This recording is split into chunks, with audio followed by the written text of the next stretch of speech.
I was at the grocery store paying for a cake when something very strange happened. The cashier, an older man in his 60s, suddenly grabbed my arm. His eyes looked sharp and serious, and it made me feel nervous. He leaned close and whispered something in my ear. His words shocked me so much that I froze. He said something about my son and his wife's family, something that made my heart drop. I couldn't believe what I had just heard. Then, as if nothing had happened, the man let go of my arm and kept scanning my groceries. My hand shook as I held the receipt. I slowly walked away, my mind spinning with his words. I didn't leave through the front doors of the store. Instead, I went out the back entrance, hoping for some fresh air. My heart was pounding so loudly I could hear it in my ears. Was what he told me true? Or had he made some kind of mistake? I needed time to think. I decided to hide behind some big trash dumpsters near the parking lot, where no one could see me. From there, I could watch everything that was happening. If what that man said was true, I would soon find out myself. My name is Alara Vance, and I'm 67 years old. I've worked hard all my life to keep my family together. Now I live alone in a small apartment, and my pension money barely covers my bills. Every month, I carefully count my dollars over and over again before I spend a single one. I always put other people's needs before my own. My only son, Gideon, got married 3 years ago to a woman named Bianca. At first, I thought she was just shy because she seemed distant. But as time passed, I started to notice odd things about her. Still, I never said anything because I didn't want to upset my son's marriage. Bianca's family was always nice to me. Her father, Cyrus, was especially friendly.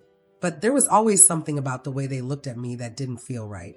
They often talked about how poor they were, how hard life was for them, and I felt sorry for them. I always tried to help when I could. From my hiding place behind the dumpsters, I had a clear view of the store's main entrance.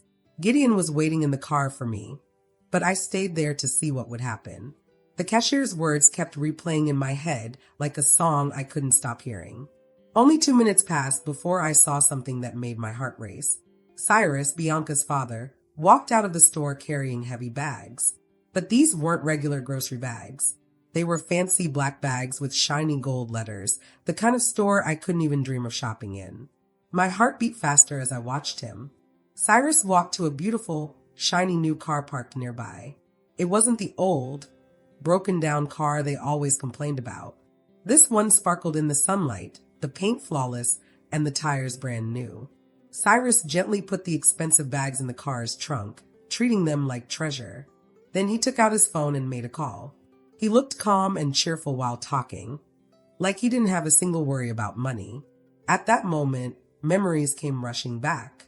I thought about all the times Bianca had called Gideon asking for money. She always had a sad story. They couldn't pay the rent. Cyrus's health bills were too high. They didn't have enough food for the week. My sweet son always sent them money, even if it meant working longer hours. And I, with my tiny pension, had given them what I could. But now, seeing Cyrus with those expensive bags and that new car, none of their stories made sense. A cold, heavy feeling spread through my body. Could it be true that my daughter-in-law's family had been lying to us? Cyrus hung up his call and looked around carefully, like he wanted to make sure no one saw him. His cautious behavior made me even more suspicious. I stayed hidden, determined to see more. Micah told me there was something big I didn't know yet. As I crouched there, memories of the morning came back to me. That morning, I woke up feeling a mix of excitement and nerves. It had been months since I visited Bianca's family, and I wanted to bring something nice. I went to the little jar where I kept my savings. Counting coins had become a sad routine for me. I carefully separated my small bills and coins. I had exactly $43. It wasn't much, but I decided to spend $20 on a nice cake to share with them. The rest I needed for my medicine and basic groceries for the week. I showered, put on my best dress, the one I saved for special days, and fixed my hair to hide the gray strands. I wore my fake pearl earrings, a gift from my late mother, which I had treasured for years. Before leaving, I looked at myself in the mirror. I saw a tired, older woman who had spent her life working hard and raising her son alone after my husband died. And now, All I wanted was to keep our family close, even if they didn't value me much. Gideon picked me up right on time. He was always punctual, a quality I loved about him. He seemed tense, but I thought he was just nervous about the family visit. On the way, we chatted about his work and small things. He didn't talk about Bianca or her family, which felt strange because he usually kept me updated. Before reaching Bianca's house, I asked Gideon to stop at the grocery store so I could buy a fresh cake. He offered to come with me, but I said no, I wanted to do it myself. Inside, I picked a simple vanilla cake that cost $18, $2 less than I had planned, which made me happy. I even got a small greeting card. But then, something unexpected happened at the checkout. The cashier, a man about my age, rang up my cake. When I tried to pay with my card, it was declined as I expected, so I paid in cash. That's when he looked at me closely and softly asked, "Are you Alara Vance?" Gideon's mother. I said yes, and his expression changed. He looked worried and serious. Then he grabbed my arm and whispered something I'll never forget. He told me that Bianca's family wasn't poor at all. He said they often came to the store, spending hundreds of dollars on expensive food and fancy items. Cyrus even bragged about how my son helped them every month. The cashier said he'd seen Cyrus buying wine that cost more than I spent on food in a whole week. He said Bianca bought designer clothes and makeup, always paying in cash. He told me he spoke up because he had seen me counting every coin to pay for a simple cake, while they lived in luxury. His own mother had been taken advantage of in a similar way, and he wished someone had warned her. I was shocked. I left the store feeling dizzy and confused. Could this really be true? For years, I had trusted Bianca and her family. Gideon had worked so hard to help them, and I had given what little I had too. I couldn't believe it without proof. So I hid behind the dumpsters to see for myself. From there, I watched as Cyrus walked out with those fancy black bags. The store's name was known for its high prices. Just one purchase there could be my whole month's grocery budget. Cyrus looked rich and confident. His clothes were new, his shoes shiny, and even his watch looked expensive. The car he drove was clearly brand new, its paint shining in the sun. My heart sank. How could a man with such wealth ask us for help? As I watched him, I remembered all the times Bianca posted pictures online. Photos of fancy restaurants and new clothes she said she bought on sale. None of it matched the sad stories she told us. Cyrus hung up his phone and started walking back toward the store. He moved slowly and confidently, like a man who had nothing to worry about. I crouched lower, watching him carefully. His clothes were well-tailored, and his pants had perfect creases. His leather shoes were so polished I could see the sunlight reflecting off them. Suddenly, I heard voices nearby. Two older women were walking by, pushing carts full of groceries. At first, I wasn't paying much attention, but when I heard them say Bianca's name, my ears perked up right away. "Did you see the new dress Bianca was wearing at the mall yesterday?" one woman said. She had gray hair and looked about my age. It must have cost at least $200. I saw the same dress in that fancy store on the second floor. The other woman, who was thinner and wore glasses, nodded knowingly. "And that's not all, Mabel," she said. "I also saw her buying beauty products at that French store. My granddaughter works there and told me Bianca comes all the time. She spends money like it's falling from the sky." My heart started beating fast. Were they talking about the same Bianca who always told my son that her family didn't have money for basic things? The same Bianca who called me just last week asking for help to buy her father's medicine? Mabel shook her head and said, "What surprises me most is how she's always buying new things, but then goes around the neighborhood saying they are having a hard time. My friend Cyrus works at the bank, and he says the money they put in their account doesn't match their sad story at all." "Oh, Mabel, but that's just gossip," the other woman said. But her voice sounded like she also had doubts. "Still, I do wonder how they can pay rent for that big house if they're really struggling." "Exactly," Mabel replied. "My daughter lives on the same street as them. She says trucks from the most expensive grocery store in the city come to their house every week with huge deliveries. Groceries that cost so much money that most of us would need months to save up for them." The two women walked away, still talking, but I could hear more of what they said. They mentioned parties Bianca's family had thrown recently. Parties with tables full of expensive food, fancy wine, and beautiful decorations. Each word felt like a sharp knife in my heart. For months, I had worried about that family, felt sorry for them, and even asked my son to help them whenever he could. I had also used my own savings to help them many times. I remembered one night clearly. Bianca had called me crying. She said they couldn't buy both medicine for Cyrus and food for the family, and they didn't know what to do. That night, I couldn't sleep because I kept imagining their pain. The next day, I went to the bank and took out $150 from my emergency savings. It was money I was saving for my own health problems, but I gave it to her because I didn't want them to suffer if I could help. Now, hearing these women talk about Bianca's family living such a fancy life, I felt so foolish. How could I not see the truth? How did I miss all the signs that everyone else in the neighborhood seemed to know? Just then, I saw Cyrus come out of the grocery store again, carrying a smaller bag this time. He walked to his car but stopped to talk to a man washing a car nearby. I couldn't hear what they were saying, but they looked relaxed and friendly. The man in work clothes seemed to respect Cyrus a lot. The way he stood and talked showed that Cyrus was someone important in the neighborhood, someone who had money. After a few minutes, Cyrus reached into his pocket and handed the man some bills. He gave him money like it was nothing. If they're really so poor, I thought, how can he give away money so easily? At that moment, my phone buzzed. It was a message from my son, Gideon. He was still waiting for me in the car and wanted to know why I was taking so long at the store. I had forgotten all about him waiting outside. I quickly typed back that I was in a long line and would be out soon. It was a lie. Lying to my son hurt, but I needed time to think about everything I had seen and heard. Cyrus said goodbye to the man and got into his car. When he started the engine, it made a smooth, powerful sound. It was clearly a new and expensive car. He drove away calmly, like someone who had nothing to worry about, certainly not someone struggling for money. I stepped out from where I was hiding and started walking back to Gideon. I needed to act normal for now, even though my mind was spinning. I thought about all the strange things I had seen in the past few months. Things that made no sense back then, but now seemed like clues. When I reached the car, Gideon looked worried. "Mom, are you okay?" "You look pale," he said as I got in. "Was the line really long?" "Just the line, son," I replied with a steady voice. You know how grocery stores are on weekends. Inside, though, my heart was pounding so loudly I thought he might hear it. Gideon started driving, and we headed to Bianca's parents' house. I tried to chat like normal, but my brain was racing, trying to make sense of everything. "How's Cyrus's job been lately?"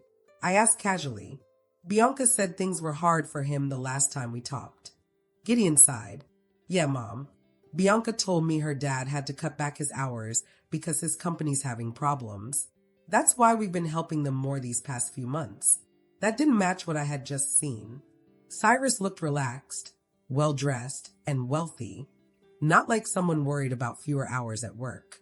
"And how do you feel about that, son?" I asked gently. "You've been working a lot of extra hours yourself."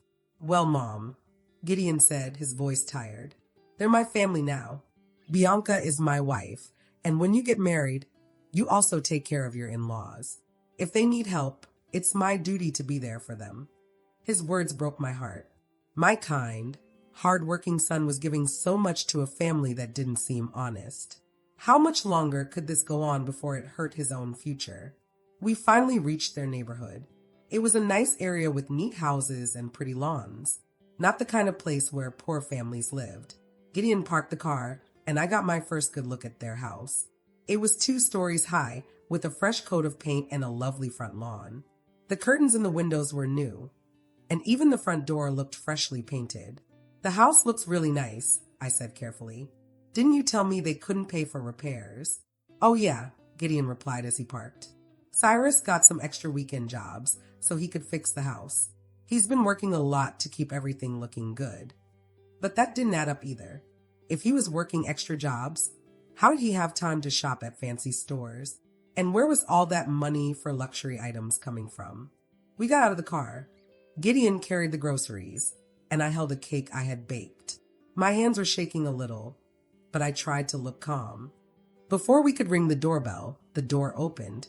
Bianca stood there, smiling brightly. I froze in shock. She looked completely different from the last time I'd seen her. She wore a beautiful dress made from fine fabric, the kind that was very expensive. Her shoes were new and shiny, and her handbag matched her outfit perfectly. But what shocked me most was her hair and makeup. She had a stylish haircut with highlights that sparkled in the sunlight, and her makeup looked like a professional had done it. She smelled a fancy perfume I had seen in stores before, the kind that cost as much as 2 weeks' worth of food. "Ilera, I'm so happy to see you," Bianca said, hugging me. "Hello, Bianca," I said, trying to hide my surprise. "You look amazing. That dress is beautiful." "This old thing," she laughed, sounding nervous. "I bought it on clearance months ago. You know me, I always look for bargains." Her answer reminded me of what the woman at the grocery store had said, that there was always an excuse for every expensive thing Bianca owned. How many great deals could one family possibly find? We walked inside, and I noticed even more strange things. The living room was completely different. There was a brand new leather sofa, a shiny glass coffee table, and fancy decorations everywhere. A huge flat-screen TV hung on the wall, one that cost thousands of dollars. "Dad, look who's here," Bianca called toward the kitchen. Cyrus appeared, wiping his hands with a towel. When he saw me, his face changed for just a second, but then he smiled. "Ilera, great to see you," he said warmly. "We hope you're hungry." Bianca made a wonderful meal for us. It was the same Cyrus I had seen at the store just an hour ago. But now he was pretending like he hadn't left the house all day. He even had an apron on, like he'd been cooking. "I brought a cake to share," I said, handing him the box. "How sweet of you," Bianca exclaimed. "But you didn't have to bring anything. You're always welcome here." I glanced over her shoulder into the kitchen. My mouth fell open. The counters were full of expensive-looking meat, fresh vegetables I'd never even seen before, and bottles of imported spices. There was enough food to feed a family for days, and it was all high quality. "Did you make all this yourselves?" I asked, shocked by the amount of food. "Well, we wanted to do something special since you were coming," Cyrus said with a smile. "You don't visit often, and we found some of the ingredients on sale, so we stocked up." I smiled politely, but inside I knew this wasn't just from sales. Something was very wrong. The amazing sales stories were starting to sound strange to me. I began to wonder if this family was really good at finding cheap deals, or if they were just making up excuses to explain where all their money came from. Gideon didn't seem to notice anything. He was happily talking to Bianca about his job and his plans for the next week. He looked so relaxed, like he completely believed everything they told him. But I couldn't ignore all the clues I was seeing. Everything about their house, the way Bianca and Cyrus dressed, and all their little explanations made me feel like something wasn't right. They said they were having money problems, but nothing I saw matched their story. At lunch, I tried to act normal while secretly paying close attention to everything. The table was set beautifully with dishes I didn't remember seeing before. The plates and glasses looked expensive, not like the kind a family struggling with money would have. The food was rich and fancy with lots of choices. There were several main dishes, fancy salads, and side dishes that needed expensive ingredients. Cyrus poured wine into shiny crystal glasses. I recognized that wine from the store. It cost more than $50 a bottle. "This wine tastes really good," I said, pretending to just make conversation. "Is it a special kind?" "Oh, this one," Cyrus said proudly. "A friend of mine works in imports. He gave it to me for a special price. We can't normally buy wines like this, but when a deal comes along, you have to take it." There was always a friend or an amazing deal that explained everything. I was starting to wonder how one family could have so many generous friends and special offers. As we ate, Bianca mentioned some plans they had for next month. She talked about a big family celebration they were planning. She said it would have lots of decorations, food, and entertainment. "That sounds expensive," I said without thinking. "Expensive," Bianca laughed. "We've been saving for months. Plus, Cyrus got an extra job to help pay for it." But I remembered what I saw at the grocery store earlier. Cyrus was buying expensive things like he had no worries and he was driving a new car. What kind of extra job did you get, Cyrus? I asked carefully. For a moment, Cyrus looked surprised, but then he quickly smiled. Weekend consulting, he said vaguely. Nothing special, but it helps with the bills. His answer was so general that it could mean anything or nothing. A person who really had that kind of job would probably talk about it more. During lunch, I also noticed that Bianca's phone kept buzzing. Every time she checked it, she smiled in a way that looked secret. Once, when she thought no one was looking, she quickly typed a message, looking very happy. Everything okay on your phone? I asked casually. Oh, just friends planning a get-together for next week, she said quickly, putting her phone down. You know how women are, we're always planning something. But her expression told me there was more to it than that. After lunch, Cyrus offered to show me some of the changes they'd made to their house. We walked through different rooms, and I noticed all kinds of new things. The floors were polished, the walls had fresh paint, and there was new furniture. In their bedroom, I saw shopping bags from fancy stores, some still with the price tags on them. The numbers I saw were very high. Did Bianca go shopping recently? I asked, pointing to the bags. Oh, those? Cyrus said with a nervous laugh. She found some amazing clearance sales this week. Sometimes it's better to buy things while they're cheap, even if you don't need them yet. That didn't make sense. A family with no money wouldn't be buying things they didn't need right away, no matter how cheap they were. As we went back to the living room, my phone buzzed. It was a message from a number I didn't know. When I opened it, I saw a picture of a grocery receipt. The message was from the cashier at the store. Somehow, he had gotten my number. The picture showed a receipt from 2 days ago. The total was over $400. It listed expensive things, imported meat, seafood, fancy cheeses, wine, and other pricey items. The name on the receipt was clearly Cyrus Williams. The message said, Mrs. Vance, I'm sorry to bother you, but I thought you should see this. This receipt is from 2 days ago. Your family deserves to know the truth. My heart pounded. This was proof, clear proof, that Cyrus had spent hundreds of dollars on luxury items just 2 days ago. I quickly put my phone away so no one would see my shocked face. We went back to where Gideon and Bianca were sitting. Gideon was laughing and having a great time, completely unaware that his in-laws were lying to him. Are you okay, Mom? Gideon asked, noticing my pale face. I'm just a little tired, I lied. I'm not used to going out this much. Bianca quickly offered to make me tea or bring me something to help. She seemed so caring, but I was starting to see her true side.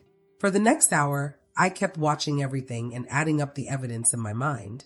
Bianca's expensive clothes, Cyrus's new car, their beautiful, well-kept house, the fancy food, the expensive wine, the shopping bags in their room, the $400 receipt. It all told the same story. This family wasn't struggling at all. And it wasn't just today. This had probably been happening for months, maybe even years. How much money had Gideon given them? How many sacrifices had he made?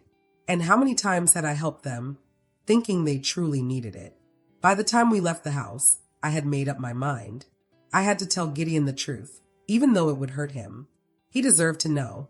On the way home, Gideon talked about how nice the visit was. Bianca's family looks so well, he said with a smile. Yes, they do, I said carefully. Maybe too well for a family that's supposed to be struggling. The ride home was one of the hardest of my life. Every mile took me farther from their house, but closer to a painful decision that would change everything. My thoughts swirled in my head like a storm. Gideon was driving happily, whistling softly, believing everything was fine. He had no idea that I had just uncovered a web of lies. Mom, he said as we stopped at a traffic light, I'm so glad you get along with Bianca's family. I know you had doubts about our marriage at first, but now you see what good people they are. His words broke my heart. My son trusted them completely. He didn't see that they were probably professional liars. Gideon, I said carefully, have you ever noticed anything strange about Bianca's stories about their money problems? What do you mean, Mom? Strange how? Well, I said gently, I noticed they have lots of new things, the TV, the furniture, Bianca's clothes. All that costs a lot of money. Gideon sighed. Mom, I told you Cyrus has extra jobs. And Bianca is amazing at finding deals.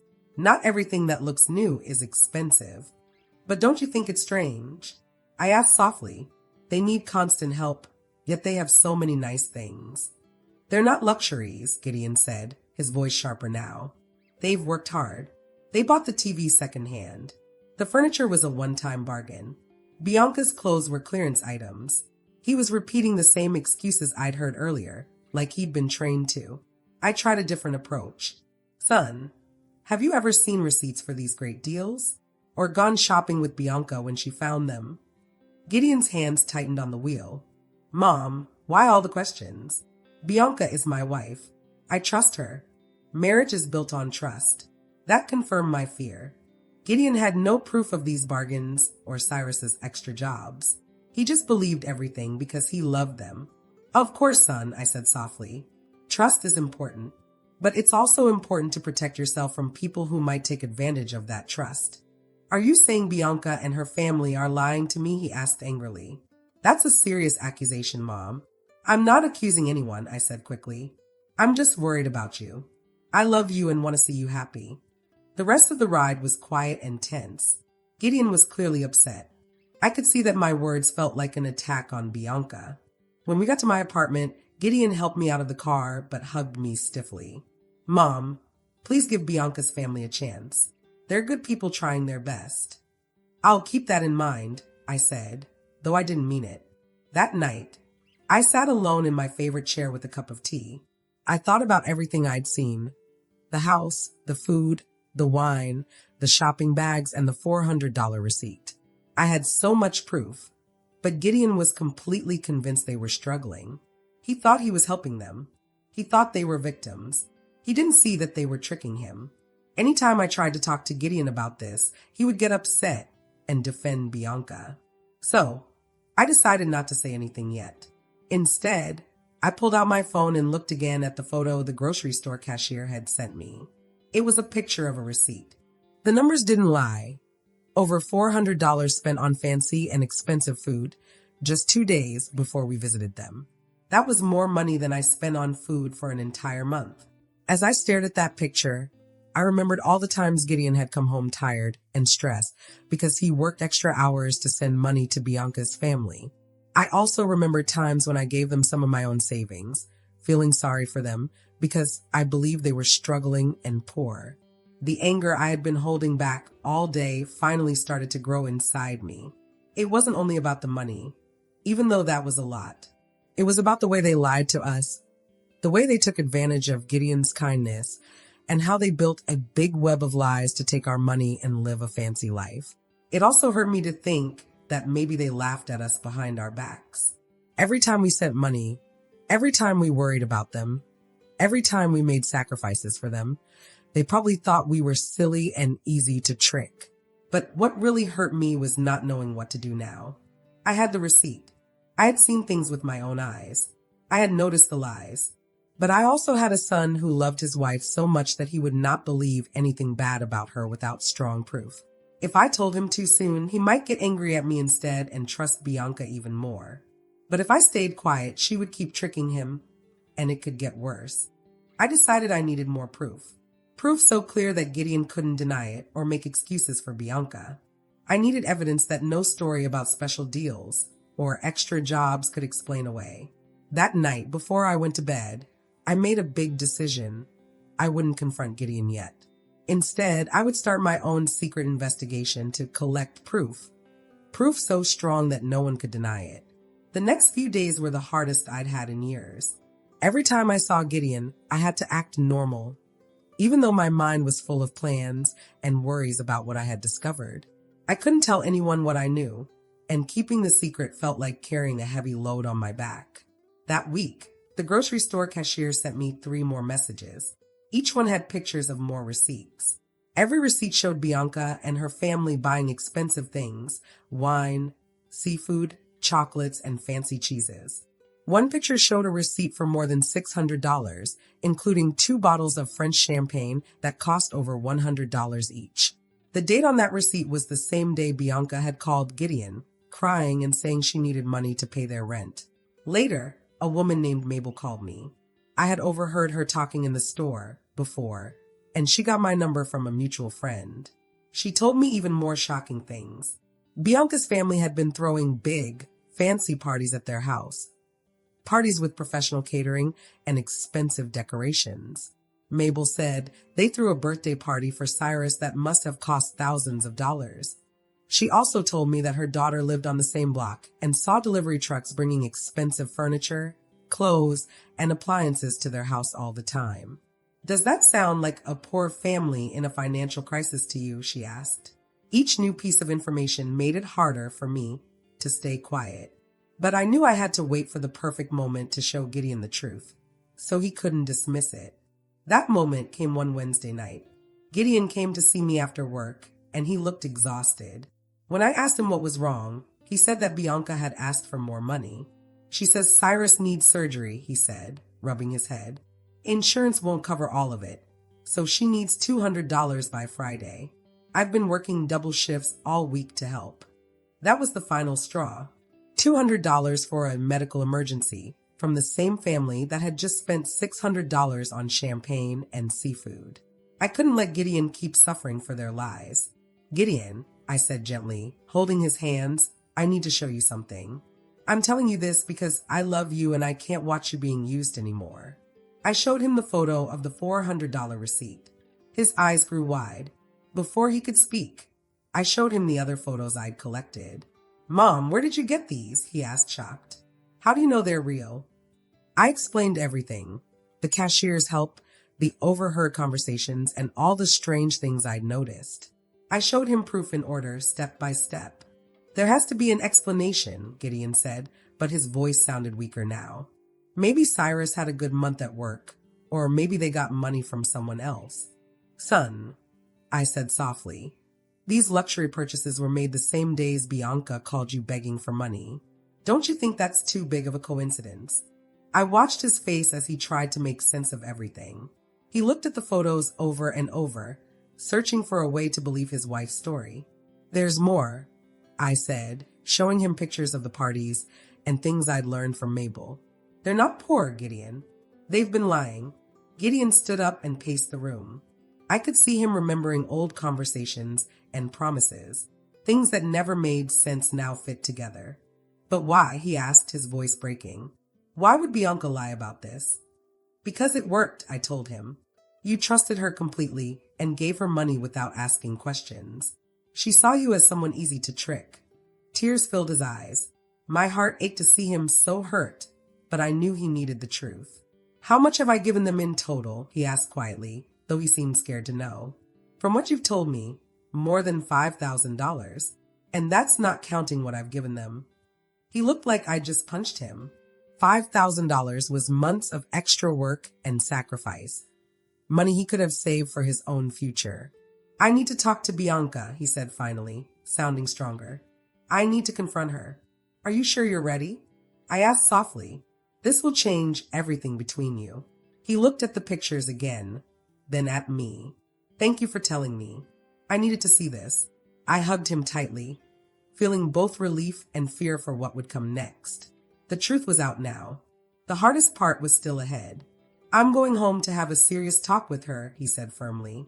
Depending on what she says, I'll decide our future. He left my apartment that night with determination I hadn't seen in months. I stayed up late, worrying about how the confrontation would go. At 2 a.m., my phone rang. It was Gideon. His voice was full of pain, anger, and relief. Mom, he said, you were right. About everything. What happened? I asked, though I already guessed. I checked her stuff before talking to her, he said. I trusted her so much. I'd never done that before. I found shopping bags hidden in the closet from fancy stores, with receipts showing hundreds spent on clothes and accessories. I found jewelry with price tags still on them, and in her purse the notebook. She wrote down every lie she's told me for 2 years, every fake emergency, every story. My heart sank. It was worse than I thought. She even planned the next lie, he said bitterly. A $1,800 dental emergency for her mom. She wrote ways to make me feel guilty if I doubted her. Mom, this wasn't a mistake. It was a plan to use me. What did she say when you confronted her? I asked. At first, she denied everything. Said the purchases were gifts. That I misunderstood the notebook. Then I showed her your photos. She exploded. She yelled that I had no right to go through her things. That you always hated her. That this was your fault. She tried to make me feel like the bad guy. That's what liars do, I whispered. Then she admitted it. She said her family was never poor. Cyrus has a good job. She said it was a plan to take advantage of me because she thought we had money to share. She used that word, Mom. Take advantage. She said I was easy to fool. The conversation with Gideon lasted for more than an hour. He told me every single detail about what had happened. He explained how the big fight had started, how every lie was finally exposed, and how all the tricks and manipulations were brought to light. From everything he told me, I could see a clear picture. Bianca's family had turned lying into a normal part of their lives. They were so used to cheating people that they didn't even feel bad about it anymore. I also remembered that I had called Cyrus during the fight. I had wanted to hear his side of the story. At first, Cyrus tried to keep lying, saying the same fake story as before. But when I told him I already knew the truth, he finally admitted everything too. And what did Cyrus say?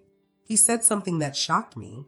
He said they had chosen Gideon as a husband for Bianca because he had a good, steady job and because his family could help them with money. He even said it was never personal, that it was just business, as if that made it okay. His cold words left me speechless. Not only had they lied to my son, but they had seen him as nothing more than a way to get money. They didn't care about his feelings or his dreams. And what did Bianca say when her father admitted everything? I asked Gideon. That was the worst part, Gideon replied with a bitter laugh.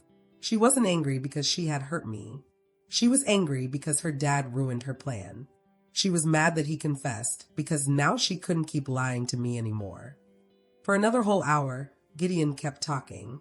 He told me how he had discovered even more lies. The family stories about sudden medical emergencies, all fake. Cyrus's job problems, all made up. Even the big stories about amazing business deals that explained their fancy lifestyle, lies too. They had just been using the money Gideon sent them every month to buy whatever they wanted. What hurts me the most, Mom, Gideon said softly at the end of the call, is not the money I lost. It's that I spent 2 years married to someone I never really knew. She pretended to love me, but it was all just an act so she and her family could keep taking my money. What are you going to do now, son? I asked him gently, but deep inside, I already knew his answer. I told Bianca tonight that our marriage is over, Gideon said. There's no way to rebuild trust after this. Tomorrow, I'm starting the divorce process. Even though I knew he was making the right choice, my heart ached for him. No one should have to go through something so painful. No one deserves to be lied to and used like that.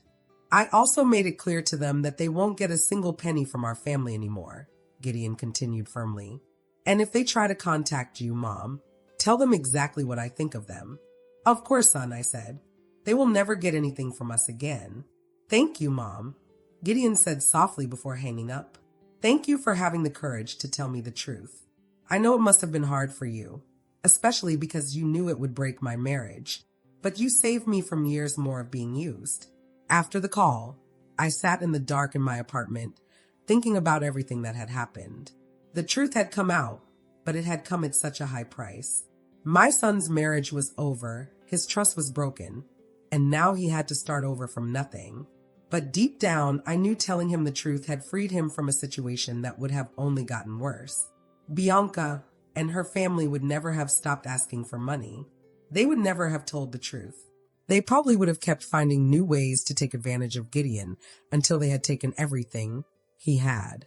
The months after that terrible night were full of healing and rebuilding for our whole family. Gideon moved into a small apartment near his job while the divorce process started. I stayed close to him the entire time, giving him love and support as he dealt with his broken heart. When the lawyers got involved, even more shocking truths came out. Gideon's lawyer found proof that Bianca had been secretly hiding money and valuables. She had opened a secret bank account where she saved some of the money Gideon sent her. She also bought expensive things and hid them, pretending they were poor and needed help. Mom, Gideon told me one day during one of our weekly meals, the lawyer says I sent them more than $15,000 over 2 years. $15,000. I gasped. That's money I could have used to buy a house or invest in my future, he said sadly. I could have helped you too when you needed it. Hearing that number made me so sad. That was 2 years of my son's hard-earned money, wasted on greedy people who only saw him as a bank. But at the same time, I felt proud of Gideon. Even though he was deeply hurt, I could see him growing stronger and wiser through this experience. During this time, Cyrus and Bianca tried several times to contact me. Cyrus even called me, begging me to convince Gideon to forgive them. He promised they would return the money and never ask for help again.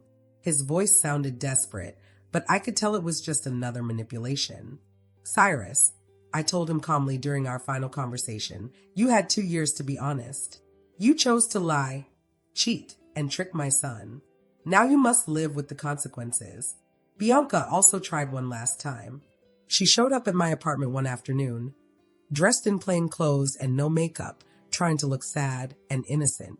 Ilara, she said with fake tears in her eyes, I know we made mistakes, but I really loved Gideon. Things got out of control, but I never meant to hurt him. Bianca, I said, staying calm. Real love doesn't involve lying and manipulating someone over and over. What you did wasn't love. It was using him. She kept trying to change my mind, pretending to be a poor victim, then a desperate wife, and finally a daughter-in-law who just wanted family peace. But I wasn't fooled. The money you took from Gideon wasn't just money, I told her firmly. It was his trust, his future, and his faith in the people he loved. That can't be fixed with fake apologies. After an hour of her failed attempts, Bianca's mask finally dropped. She glared at me coldly. I always knew you were the problem, she hissed. If you hadn't interfered, Gideon would have been happy. Maybe, I said calmly, but he would have been happy while being lied to and used. I'd rather see him sad for a while and free than happy and trapped in your lies. After that, I never heard from her or her family again. My friend Mabel told me they moved away a few weeks later, probably because everyone in the neighborhood now knew the truth. Gideon's recovery was slow but steady. At first, he blamed himself for being so trusting. But over time, he realized that his kindness and generosity were not weaknesses. They were beautiful qualities that had been abused by bad people. Mom, he told me one night over dinner, I've learned something important. Being generous is good, but it needs wisdom. And trust is something people have to earn, not something you give blindly. With no more money being sent to Bianca's family, Gideon finally started building his life again. He opened a savings account, invested in his future, and allowed himself to enjoy little treats without guilt. He also helped me. He bought me new appliances and started visiting me often with delicious meals. It's funny, he said one evening as we ate together. All that time, I was giving money to people who didn't need it, while you, Mom, who could have used some help, never asked for a thing. His words touched my heart deeply. For years, I had kept quiet about my struggles because I didn't want to add to his burdens.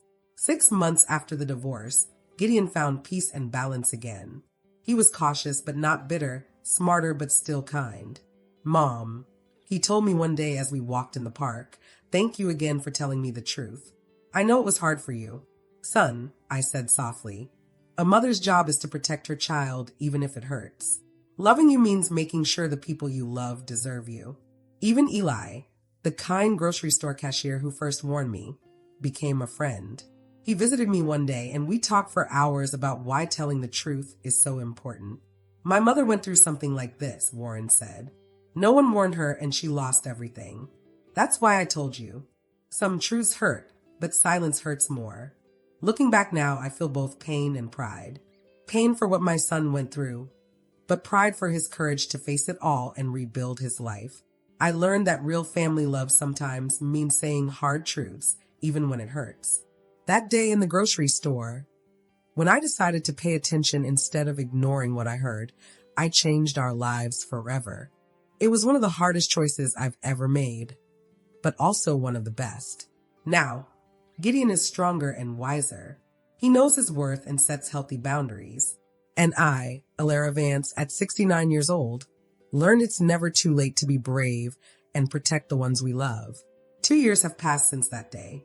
I'm sitting in my favorite chair, sipping tea, thinking about everything. Gideon is happily remarried now.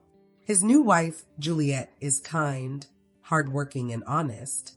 She respects our relationship and never tries to interfere. The first time she came over, she brought ingredients for dinner. Ilera, she told me while chopping vegetables, I will never ask you or Gideon for money. I believe in working for what I need and being honest. Her words brought tears to my eyes. I realized then just how much Bianca's betrayal had scarred me. For months after the divorce, I kept doubting every new person we met, always searching for lies. Healing was slow for both of us. Gideon went through times of deep sadness, questioning his own judgment. But step by step, he found peace again. There were many nights when Gideon would call me. His voice always sounded tired and sad. Mom, he would say late at night, how can I ever trust anyone again? How can I know if someone truly loves me, or if they just want to use me? Hearing him say those words made my heart hurt. I could see how Bianca's betrayal had not only taken a lot of his money, but had also broken his trust in people. Still, I was proud of him because I saw him trying to rebuild himself. He was becoming wiser and stronger. During the first year after his divorce, Gideon created what he called his verification system. This was his way of making sure no one could trick him again. Before helping anyone with money, he would ask for proof. He wanted to see documents, talk to more than one person, and take his time to check if their stories made sense. At first, I thought he was being too suspicious, but as time went on, I realized he wasn't being mean or cold. He was learning to protect himself. Gideon still had a good heart. He just stopped giving money without thinking. Now he only gave after he carefully checked everything. This saved him one day when a coworker asked him for money. The coworker said he had a family emergency and needed help. Old Gideon would have sent the money right away.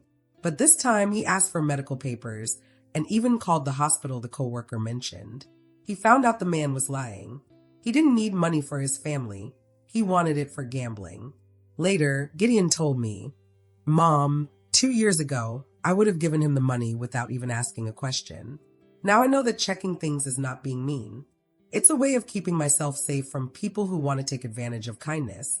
As for me, I also had a lot of feelings to deal with. For months, I felt guilty for not speaking up sooner about Bianca. I kept wondering how much money we could have saved if I had acted earlier. But as time passed, I realized I did the right thing. I waited until I had enough proof so no one could doubt what I said. The kind cashier at the grocery store, the one who first told me something was wrong, became a close family friend. He and his wife, Florence, visit us often. We built a friendship based on honesty and kindness. One day, Eli, the cashier, said to me, Ilera, what I admire most is how you handled this. Many people would have screamed, made a big scene, or tried to get revenge. But you just told the truth and let it speak for itself. His words made me think a lot. I realized that staying calm and having dignity is more powerful than yelling or seeking revenge. I didn't want to hurt Bianca or her family. I only wanted to stop them from hurting us. Mabel, our neighbor, also helped me. She had given me extra information about Bianca's family, and she became a close friend. She told me, my son-in-law works in social services. He says family scams like this happen a lot. Some people make a living out of tricking kind relatives. Hearing this made me understand something important. We weren't stupid or naive. We had simply been targeted by people who were very good at lying and playing with emotions. We lost a lot of money, but it was not the end of the world. Gideon added up all the money we gave and all the loans he made that were never paid back. It was around $15,000. That's a lot, but when we stopped giving them money, things got better. With all the money he saved, Gideon bought a small house. He invited me to live with him and Juliet, but I decided to stay in my own apartment. Gideon still bought me new furniture and appliances because he said I deserved it. Mom, he told me when he brought me a brand new refrigerator. For years, I watched you count coins while I sent hundreds of dollars to people who didn't even need it. Now it's your turn to have nice things. Juliet turned out to be a wonderful wife to Gideon and a loving daughter-in-law to me. She never tries to compete with me for Gideon's attention. She always includes me in her plans. She is so different from Bianca that sometimes it's hard to believe they are both from the same world. Last month, Juliet shared the happiest news. They are having their first baby. My heart was filled with joy. This grandchild will grow up in a home full of honesty and kindness, not lies and manipulation. I want our child to know you as the brave grandmother who protected our family, Juliet said while holding my hand. Gideon told me everything, and I admire you so much. Sometimes I wonder what would have happened if I hadn't hidden behind those trash dumpsters to watch Cyrus that day. Would Gideon still be with Bianca? Would she still be tricking him for money? I'll never know. But I do know one thing. Facing uncomfortable truths is one of the bravest and most loving things we can do for the people we care about. Over these 2 years, I've thought a lot about all the signs I ignored. There were so many little details that didn't make sense, but I chose to believe Bianca's stories because I wanted peace in the family. Now I know that keeping peace shouldn't come at the cost of letting someone hurt your loved ones. Sometimes, real love means creating conflict to protect your family. Today, at 69 years old, I feel stronger than ever. I proved to myself that it's never too late to be brave, to do the right thing, and to stand up for your family. I learned that real strength is not avoiding problems, but facing them with courage and dignity. Hard decisions are often the right ones, even if we only see their true value years later.